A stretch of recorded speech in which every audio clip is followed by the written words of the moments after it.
Assalamualaikum warahmatullahi wabarakatuh. Terima kasih saya ucapkan kepada para guru hebat semua yang sudah menempatkan waktunya untuk mampir di channel ini.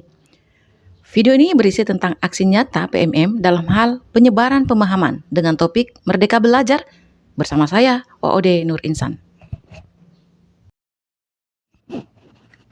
Dalam modul Merdeka Belajar, ada 5 poin yang harus diselesaikan oleh para guru hebat semua. Yang pertama, mengenali dan memahami diri sebagai pendidik.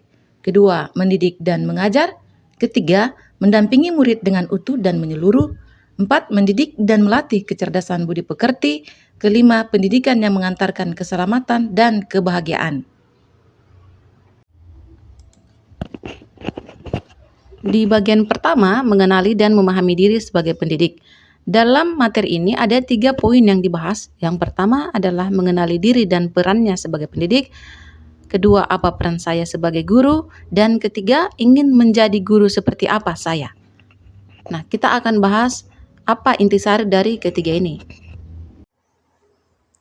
Pertama, mengenali dan memahami diri sebagai pendidik. Mengenali diri dan perannya sebagai pendidik. Menjadi guru harus memiliki kesadaran untuk terus belajar secara mandiri agar mampu menuntun tumbuh dan berkembangnya kekuatan kodrat murid. Apa peran sebagai guru? Dengan kemajuan teknologi dan perkembangan zaman, murid-murid hari ini adalah murid yang hidup dalam era digital yang dikenal dengan digital native yang mampu mencari informasi dengan cepat melalui internet. Maka peran guru di sini yaitu sebagai penghubung atau fasilitator untuk menuntun dan membantu murid dalam perjalanan belajarnya, dalam menentukan siapa diri mereka dan menghantarkan mereka menuju cita-citanya. Kedua, sebagai pembentuk kebudayaan masa depan. Ingin menjadi guru seperti apa saya? Menjadi seorang guru haruslah selalu menilai diri apakah sudah menciptakan proses pembelajaran yang sesuai dengan kebutuhan belajar murid. Apakah usaha yang dilakukan sudah sejalan dengan tujuan pendidikan? Apakah sudah beradaptasi dengan perubahan yang ada? Apakah sudah menjadi guru yang menyenangkan dan diidolakan oleh murid? Guru harus menjadi teladan dan contoh bagi murid. Jika guru menginginkan siswa untuk memiliki empati, maka guru harus memiliki dan menunjukkan sikap empati. Jika guru ingin murid selamat dan bahagia, maka guru harus menciptakan lingkungan yang selamat dan bahagia.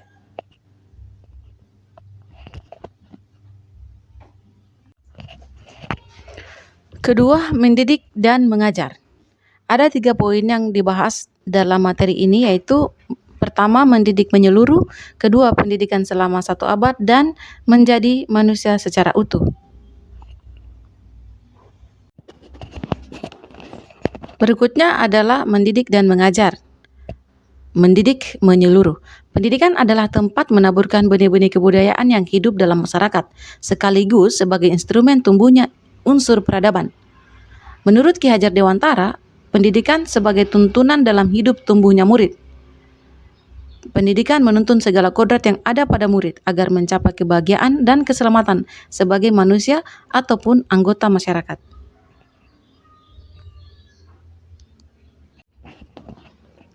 Sedangkan pengajaran adalah suatu cara menyampaikan ilmu atau manfaat bagi hidup anak-anak secara lahir maupun batin. Maka pengajaran adalah bagian dari pendidikan dan mengajar adalah satu bagian dari mendidik. Jadi, mendidik menyeluruh memandang bahwa pendidikan tidak hanya berbentuk pengajaran yang memberikan pengetahuan kepada manusia, tetapi juga mendidik keterampilan berpikir, mengembangkan kecerdasan batin sehingga murid dapat mencapai keselamatan dan bahagia. Selanjutnya, pendidikan selama 1 abad. Inti dari pembahasan di materi ini yaitu, menurut Ki Hajar Dewantara, pendidikan yang sesuai dengan bangsa kita adalah pendidikan yang humanis, kerakyatan, dan kebangsaan. Ki Hajar Dewantara memperkenalkan sistem Among yang terkenal dengan slogan Ingarsa Sung Tuluda, yang artinya seorang guru harus mampu memberi teladan, Ing Madya Mangun Karsa, yang artinya seorang guru harus mampu membangkitkan semangat murid-muridnya, dan Tuturi Handayani, yang artinya seorang guru harus mampu memberi dorongan kepada murid untuk mandiri.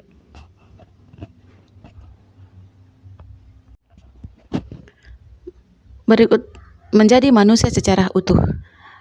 Sebagai pendidik, seorang guru tidak hanya memberi pengajaran yang berorientasi pada kemampuan kognitif saja, tetapi juga harus mendampingi murid-murid untuk mengembangkan kekuatan batinnya, yaitu sosial, emosi, dan empati.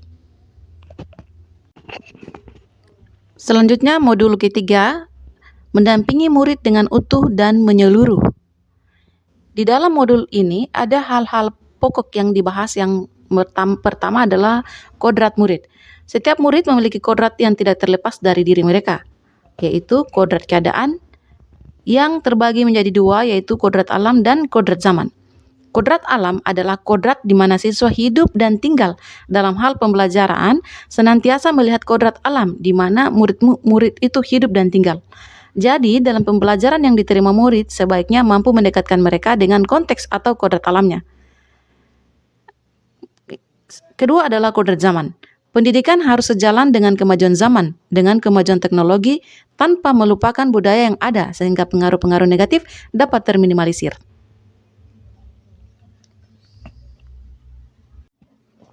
Berikut asas Trikon. Pendidikan adalah suatu proses yang dinamis. Pendidikan terus berubah-ubah dan berkembang sesuai dengan kondisi zaman dan juga kondisi waktu, sehingga pembelajaran haruslah bermakna bagi murid. Dalam penerapannya berdasarkan 3 asas, yaitu kontinuitas, konvergen, konsentris.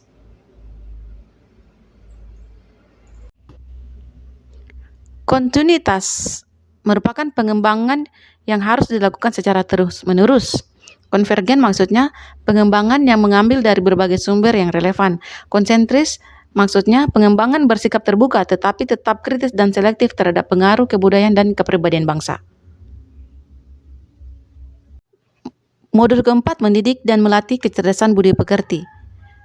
Menumbuhkan budi pekerti. Budi pekerti merupakan hasil dari bersatunya gerakan pikiran, perasaan, dan kehendak sehingga menimbulkan suatu tenaga. Budi pekerti juga dapat dimaknai dengan perpaduan antara cipta, kognitif, dan rasa afektif sehingga menghasilkan karsa atau psikomotorik. Menurut Ki Hajar Dewantara, budi pekerti adalah kemampuan kodrat manusia atau individu yang berkaitan dengan bagian biologis dan berperan menentukan karakter seseorang. Jadi, menurut Ki Hajar Dewantara, ada 2 hal yang mendasari budi pekerti. Yang pertama adalah biologis dan kedua intelligible.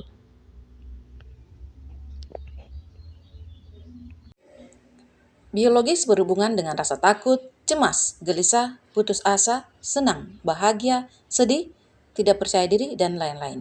Sedangkan intelligible menyangkut kemampuan berpikir atau kemampuan kognitif. Nah, bagaimana cara melatih budi pekerti? Dapat dilakukan dengan 3 cara. Yang pertama, melatih keberanian berpendapat atau olah akal, mengasah perasaan dan perilaku atau olah rasa, dan ketiga, memunculkan kehendak atau olah karsa. Selanjutnya, teori konvergensi dan pengaruh pendidikan. Teori konvergensi berasal dari 2 hal pokok, yaitu tabula rasa dan teori negatif. Teori tabula rasa memandang bahwa manusia lahir seperti kertas kosong, dan teori negatif memandang bahwa seiring dengan tumbuhnya manusia itu ibarat kertas yang terisi dengan tinta samar-samar. Berdasarkan kedua teori tersebut, Ki Hajar Dewantara melahirkan teori konvergensi, yaitu perpaduan antara teori tabula rasa dan teori negatif. Dalam teori konvergensi ini, pendidik mempunyai peranan untuk mengisi kertas yang telah tertulis dengan samar-samar untuk menjadi jelas. Guru berperan untuk menuntun murid, membentuk watak baiknya dan budi pekertinya. Modul kelima, pendidikan yang mengantarkan keselamatan dan kebahagiaan. Dalam modul ini ada 3 poin yang menjadi intisari dari pembahasan, yaitu pertama, guru tidak lagi menjadi satu-satunya sumber pengetahuan, tetapi guru berperan sebagai fasilitator pembelajaran yang membantu murid untuk membangun pemahaman dengan maksimal. Kedua, sebagai fasilitator, murid ditempatkan sebagai subjek atau individu aktif dalam pembelajaran, bukan sebagai objek pembelajaran atau individu pasif. Yang ketiga, kompetensi literasi menjadi salah satu prasyarat yang wajib dimiliki murid di abad 21 berupa bahasa, matematika, sains, digitalisasi, dan finansial.